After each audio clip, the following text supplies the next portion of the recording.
All right. Uh, let's talk now. We've been going for, I don't know, I don't even know, 45 minutes, something like that. Let's talk about the other big RPG out this week that's brand new, that's a different flavor of RPG. It's more sort of JRPG styled, turn based, and it's new, it's original, it's from a small team. And Michael Hyam, you say it is amazing, because that's what we say a 9 out of 10 means on IGN is amazing. 10 is masterpiece, 9's amazing, 8's great, and you're firmly in the amazing camp. Please tell us why. Oh boy, well, I wrote over 2,000 words on hit video game website IGN.com, so I'd appreciate if y'all read the review or watched it on YouTube, because a lot of Tom Marks, our reviews editor, was clutch in helping get that right on the site. Pat Coughlin, our video producer, put our video review together. He did an amazing job with that one. And I have put a total of, I think, upwards of 40 hours now into the game. I finished it in about 30 and started doing some more extra content in the game. But it is, Clair Obscur is kind of, I don't know what to say, like, oh, I called it, whatever. But when I played the demo, I'm like, oh, I think I know where this is going in terms of you got the vibe, how good. Right? Yeah, it's like, oh, I know this game is like, I know they're cooking with this one. And so I got to see it to its end. And I think taking a step back from like the actual game itself and like the ins and outs of how the game works and plays, I think I'm just impressed by its clarity of vision that, hey, we set out to do this specific thing and we brought it all together. I mean, there are bits and pieces of the game that I think like, oh, okay, I could see the limitations here. I could see where, they had to like work with what they had in terms of resources, in terms of timeline. I get it. But in terms of like the final product and just how well crafted it is, I am just absolutely blown away that this thing even exists. Like a turn-based RPG with a photorealistic style that still has such a strong, fantastical feeling. Like in this game, you still fight larger than life bosses, like 50 times your size.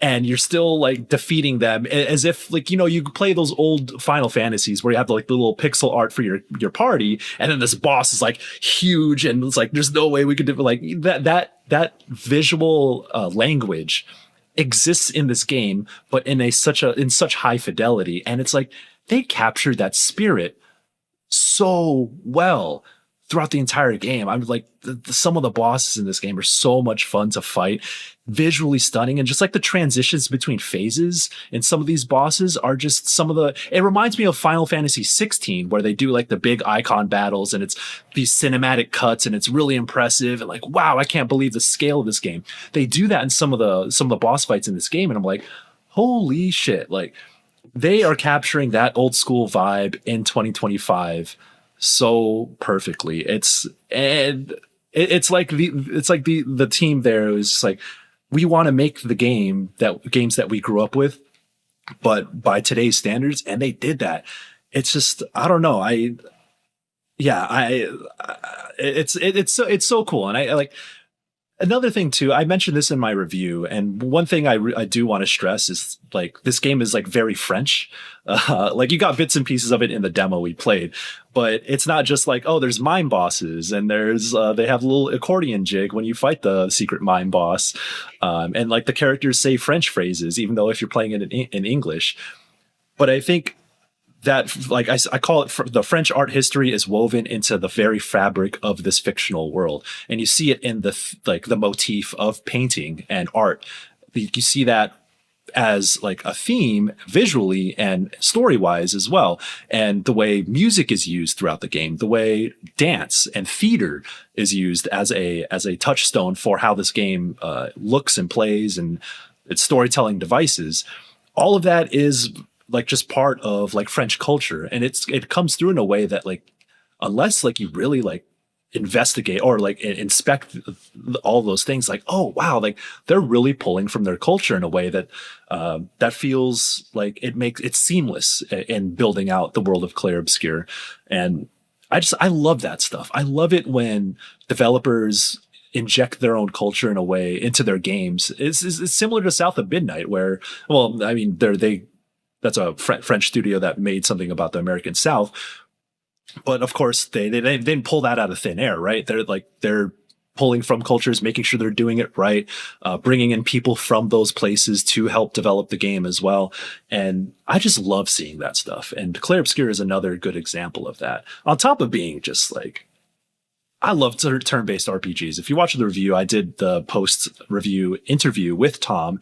I talked about how like growing up on the Final Fantasies, Chrono Trigger, Super Mario RPGs when I was a kid, like I play Clair Obscur and I feel like a kid again because I am playing the game. Like it's, you know, the personas exist as well.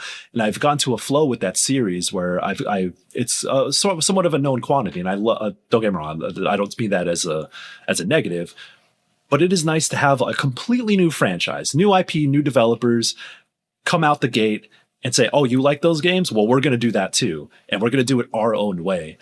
It's, I don't know. I'm just, I on a conceptual level, I just really love Clair Obscur. So those are kind of like some of my top level thoughts detached from the game itself. But otherwise, like it's I say it in my review, this is one of my favorite turn-based combat systems ever.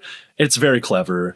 It gets a little messy at times. But I think, again, they set out to do a very specific thing and they executed on it extremely well.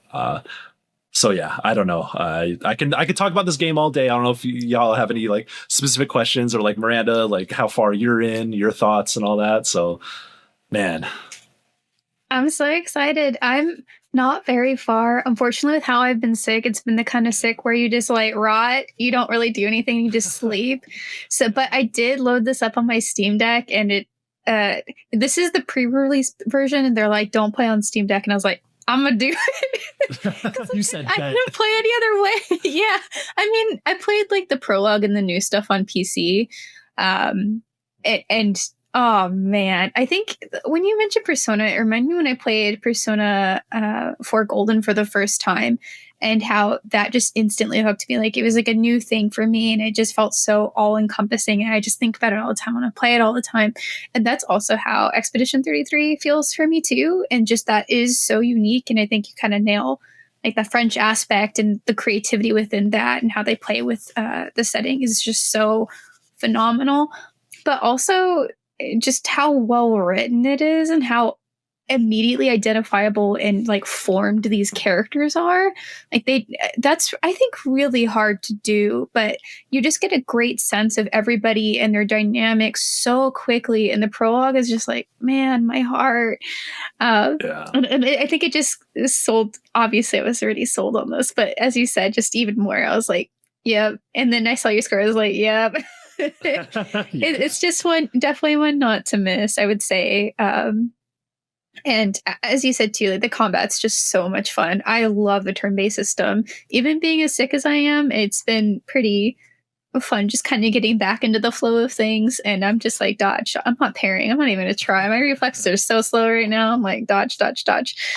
But I think the build systems too are just so fun to like figure out how you want to make your party and continue on. I'm not actually much further than I was in the preview, which is a bummer, but that's okay because I'm excited to play more.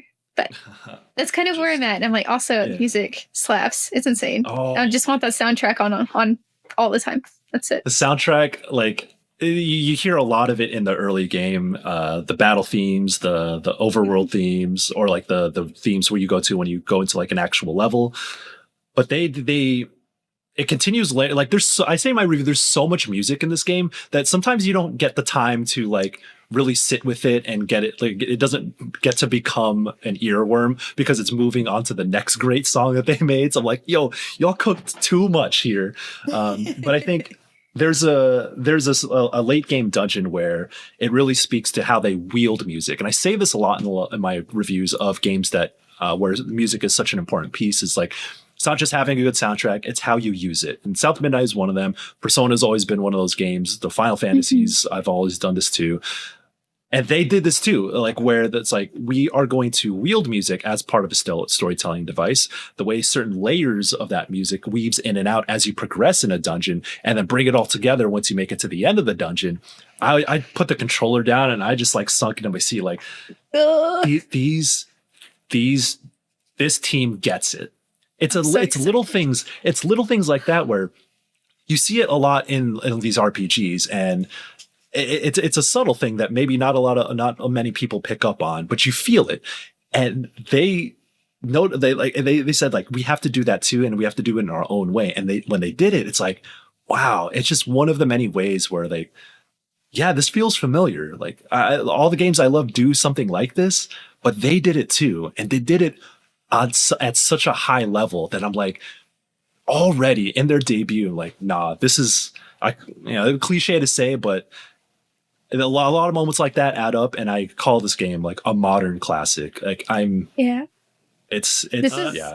we're just about a third of the way into 2025, which is already and continues to forecast to be one of the biggest years possibly ever in gaming, or one of those sort of monumentally, like, you will always remember 2025 as this incredible year of games. But let me ask you, as we approach the 1/3 checkpoint, Michael, game of the year for you so far? Easy. Yeah. Easy. Yeah. Wow. Nice. Wow. Yeah. It's, I mean, like, I say that in the sense that they made the game for me. So, I often get the sense of what my game of the year is like pretty early on, because I'm like, oh no, this is the type of game that I will remember forever, that I will champion. And I look at the rest of the year and I'm like, it's not like, no shade to anything else that's coming out, but unless someone like another developer comes out with a huge, like, unless Persona 6 comes out this year or something like that, or unless Square Enix has something cooking that we don't even know about that is going to reach that level, it's like, nah, like, not only is Clair Obscur like an amazing game to play, I think it's such a strong statement for where RPGs are and where they can go. Well, that's, you talk about has made for you. I mean, that's everybody. That's what's great about games. Is so, like, for me, 2023, Max Payne, Alan Wake 2 Okay. was my game of the year, because it's like, this just feels like it was made for me. So totally hear where you're coming from. And again, you are far from alone when you call it your like layup for game of the year so far, because we got a lot of games left to go in 2025. But again, 92 on Metacritic, which is pretty rare air, 91 on OpenCritic, if you prefer that website. It is pretty universal acclaim across the board here. A couple thoughts just listening to you both talk.